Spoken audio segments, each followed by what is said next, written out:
Good morning. Today, 17th July 2025, Thursday.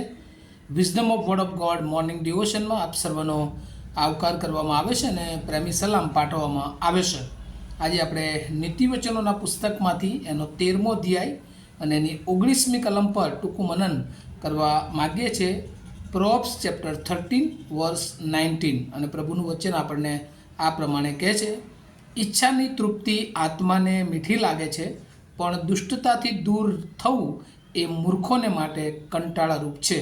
NIV Bible પ્રમાણે a longing fulfill is a sweet to the soul, but fools detest turning from evil. અને આ પ્રભુનું જે વચન છે, આ જે પ્રભુના વચનોની લાઈન છે, are very difficult to understand.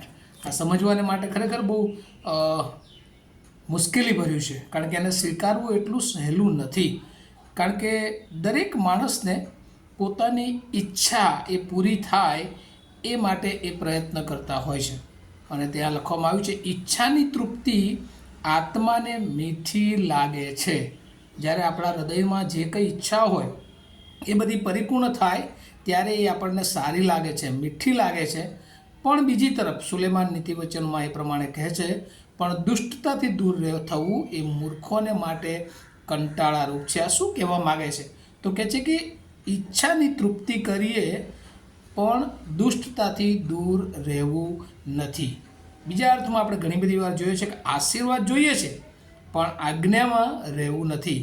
અને એટલે જો આશીર્વાદો ખરેખર હૃદયની ઈચ્છા પ્રમાણે આપણે જોઈએ છીએ તો આજ્ઞાપાલન અને આધીનતા હશે જીવનમાં, તો આશીર્વાદો એ આપણને સામે એ આપણા જીવનમાં આવશે.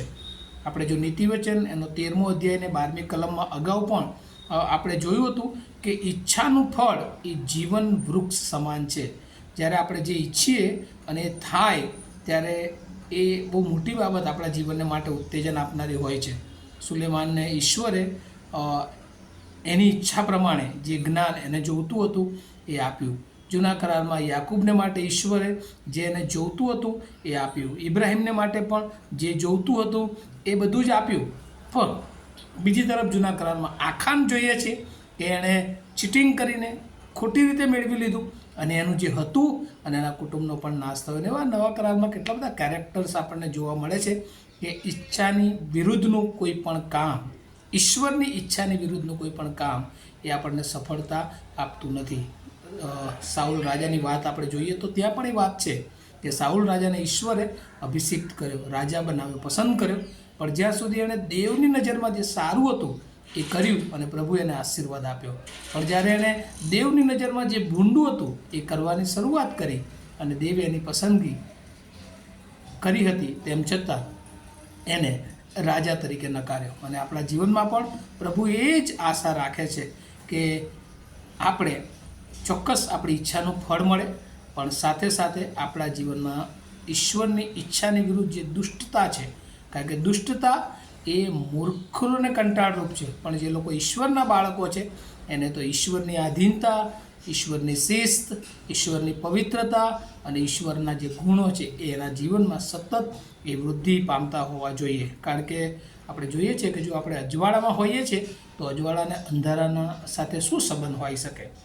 બીજી એક કલમ નીતિવચન 29 અને 27માં જો જોઈએ તો ત્યાં લખ્યું છે, અન્યાયી માણસ નેકીવાળોને કંટાળારૂપ છે અને નેકી દુષ્ટોને કંટાળારૂપ છે. અને એ શું સમજાવે છે કે જ્યારે આપણે ન્યાયી છીએ, નેકીવાન છીએ તો દુષ્ટતાથી હંમેશા દૂર હોવા જોઈએ.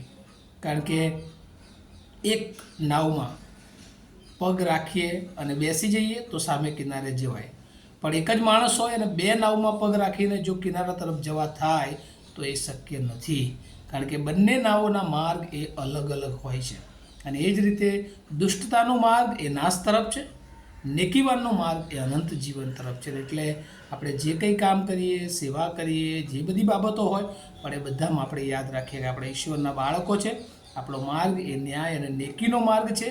અને જો એ માર્ગથી આપણે વિચલિત થઈએ છીએ તો આપણી પાસે ગમે એવી ક્વોલિટી હોય, ગમે એવી સ્કિલ હોય, ગમે તેવી મોટી બાબતો હોય, પણ આપણે સફળ થઈ શકતા નથી. અને આજે સવારે પ્રભુ આપણને સર્વને કહે છે ટૂંકમાં, પ્રોસ્પેક્ટ ફોર લાઈફ ફૂલફિલ. જીવનમાં પરિપૂર્ણતા ઈચ્છાને જોઈએ છે તો ઈશ્વરની આધીનતા, ઈશ્વરની આજ્ઞા, ઈશ્વરની ઈચ્છાને જો માન આપીએ છીએ તો આપણે આપણા જીવનમાં સફળ અને આશીર્વાદિત થઈએ છીએ. આ વિચારો, આ વચન સમજવાને માટે પ્રભુ એના આત્માની દોરવણી આપણે સર્વને આપે. પ્રાર્થના કરીએ.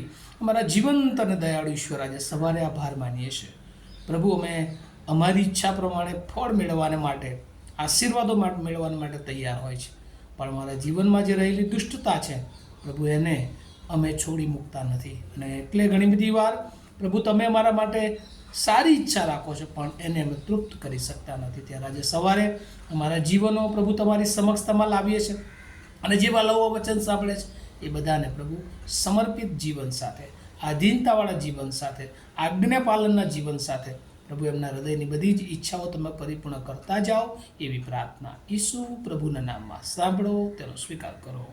Amen. Have a nice day to all of you. Thank you.